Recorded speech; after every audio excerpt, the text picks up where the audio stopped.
ಇವತ್ತಿನ ದಿವಸ ನಾವು ಸ್ವಾತಂತ್ರ್ಯ ದಿನಾಚರಣೆಯನ್ನು ಆಚರಣೆ ಮಾಡ್ತಾ ಇದ್ದೇವೆ. ಪ್ರಥಮವಾಗಿ ಎಲ್ಲರಿಗೂ 79ನೆಯ ಸ್ವಾತಂತ್ರ್ಯ ದಿನಾಚರಣೆಯ ಶುಭಾಶಯಗಳು. 1947 ಆಗಸ್ಟ್ 15ರಂದು ನಮ್ಮ ಭಾರತ ಇತಿಹಾಸದಲ್ಲಿ ಸುವರ್ಣಾಕ್ಷರಗಳಲ್ಲಿ ಬರೆದಿಡುವಂತಹ ದಿನವಾಗಿದೆ. ಇವತ್ತು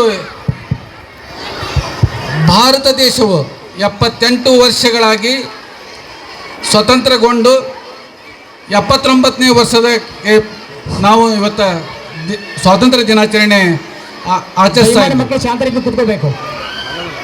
ಈ ಒಂದು ಮಕ್ಕಳು ದಯಮಾಡಿ ಕಡೆ ಇರ್ತಾರೆ, ಈ ಕಡೆ ಬನ್ನಿ. ಸಡಗರ ಸಂಭ್ರಮದಿಂದ ವಿವಿಧ ಶಾಲೆಗಳಲ್ಲಿ ಬರ್ತಾರೆ ಶಿಕ್ಷಕರು ದಯಮಾಡಿ ತಮ್ಮ ಮಕ್ಕಳನ್ನ ಸೈಲೆಂಟ್ ಮಾಡಬೇಕು. ಇವತ್ತಿನ ಸಡಗರ ಸಂಭ್ರಮದ ದಿನಾಚರಣೆಯ ಹಿಂದೆ ಅನೇಕ ಮಹಾನ್ ವ್ಯಕ್ತಿಗಳ ತ್ಯಾಗ ಬಲಿದಾನವಿದೆ ಮತ್ತು ದೇಶಕ್ಕಾಗಿ ಪ್ರಾಣ ತೆತ್ತ ಮಹಾನ್ ನಾಯಕರನ್ನು ನಾವು ಸ್ಮರಿಸೋದು, ಗೌರವಿಸೋದು, ಅವರನ್ನು ಆರಾಧಿಸುವುದು ನಿಮ್ಮೆಲ್ಲರ ಕರ್ತವ್ಯ. ಬ್ರಿಟಿಷರು ನಮ್ಮನ್ನು 3 ಶತಮಾನದೊಳಗೆ ಆಳಿದರೂ ಸಹ ನಮ್ಮ ಭಾರತದ ಸಂಪತ್ತನ್ನೆಲ್ಲ ದೋಚಿದರು, ನಮ್ಮನ್ನು ಶೋಷಿಸಿದರು, ನಮ್ಮನ್ನು ಬಡತನ ಕೂಪದಲ್ಲಿ ನೂಕಿದರು. ಇದಕ್ಕೆಲ್ಲ ಕಾರಣ ನಮ್ಮಲ್ಲಿರತಕ್ಕಂತಹ ಅಂಧಕಾರ, ಮೂಢನಂಬಿಕೆ, ಜಾತೀಯತೆ, ಸ್ವಜನ ಪಕ್ಷಪಾತ ಇವೆಲ್ಲವುಗಳನ್ನು ಕಂಡಂಥ ನಮ್ಮ ಭಾರತೀಯ ಚಿಂತಕರಾದ ಮತ್ತು ಸಮಾಜ ಸುಧಾರಕರಾದ ರಾಜಾ ರಾಮ್ ಮೋಹನ್ ರಾಯ್ ಅವರು, ರಾಮಕೃಷ್ಣ ಪರಮಹಂಸರು, ಅನಿ ಬೆಸೆಂಟ್ರವರು, ಈಶ್ವರ್ ಚಂದ್ ವಿದ್ಯಾಸಾಗರ್ ಅವರು ಮುಂತಾದ ಸಮಾಜ ಚಿಂತಕರು ಭಾರತೀಯರಲ್ಲಿ ಬೇರೂರಿದ್ದಂತಹ ಬಾಲ್ಯ ವಿವಾಹ, ಮೂಢನಂಬಿಕೆ,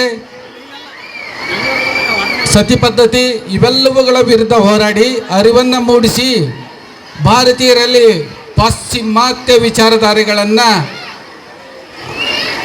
ತಿಳಿಯುವಂತೆ ಮಾಡಿ ಎಲ್ಲರಲ್ಲಿ ಐಕ್ಯತಾ ಮನೋಭಾವವನ್ನು ಬಿತ್ತಿ ಸ್ವಾತಂತ್ರ್ಯ ಮತ್ತು ಸಮಾನತೆಗೆ ಹೋರಾಟಕ್ಕೆ ಅಣಿ ಮಾಡಿದರು. 1857ರಲ್ಲಿ ಪ್ರಥಮ ಸ್ವಾತಂತ್ರ್ಯ ಸಂಗ್ರಾಮ ನಡೀತು. ಅದರಲ್ಲಿ ಅದು ಬಹಳ ಯಶಸ್ವಿ ಆಗಲಿಲ್ಲ. ಅದನ್ನು ಬ್ರಿಟಿಷರು ಹತ್ತಿಕ್ಕಲು ಪ್ರಯತ್ನ ಯಶಸ್ವಿ ಆದರು. ಆದರೆ ಭಾರತೀಯರ ಉಗ್ರತೆ ಅವರಿಗೆ ಅರಿವಾಯಿತು. 1885ರಲ್ಲಿ ಎವೋ ಹ್ಯೂಮರು ರಾಷ್ಟ್ರೀಯ ಕಾಂಗ್ರೆಸ್ಸನ್ನು ಸ್ಥಾಪನೆ ಮಾಡಿದ ನಂತರ ನಮ್ಮ ಭಾರತ ಹೋರಾಟ ಒಂದು ಮುಹೂರ್ತ ಪಡಿತು ಎನ್ನಬಹುದು.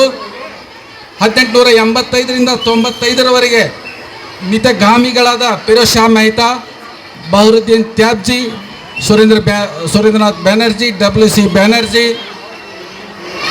ಮತ್ತು ಮುಂತಾದ ನಾಯಕರು ಅವತ್ತಿನ ದಿವಸ ಸಂವಿಧಾನಾತ್ಮಕ ಹೋರಾಟವನ್ನು ಮಾಡಿ ಸ್ವಾತಂತ್ರ್ಯ ಸಮಾನತೆಗೆ ಹಗಲಿರುಳು ಹೋರಾಟ ನಡೆಸಿದರು. ಆದರೆ ಇದಕ್ಕೆ ಸಮ್ಮತಿಸಿದ ತೀವ್ರಗಾಮಿಗಳಾದ ಲಾಲ್ ಸಿಂಗ್ ಹರ್ದಯಾಳ್, ಗಣೇಶ್ ಸಾವರ್ಕರ್, ರಾಜಗುರು ಸುಖದೇವ್, ಸುಭಾಷ್ ಚಂದ್ರ ಬೋಸ್, ಭಗತ್ ಸಿಂಗ್ ಮುಂತಾದ ನಾಯಕರು ಕಾಂಗ್ರೆಸ್ನಿಂದ ಹೊರಗಿದ್ದುಕೊಂಡು ಹೋರಾಟ ಮಾಡಿ ಬ್ರಿಟಿಷರಿಗೆ ಆಡಳಿತಕ್ಕೆ ಕುಂಠಿತವನ್ನುಗೊಳಿಸಿದರು.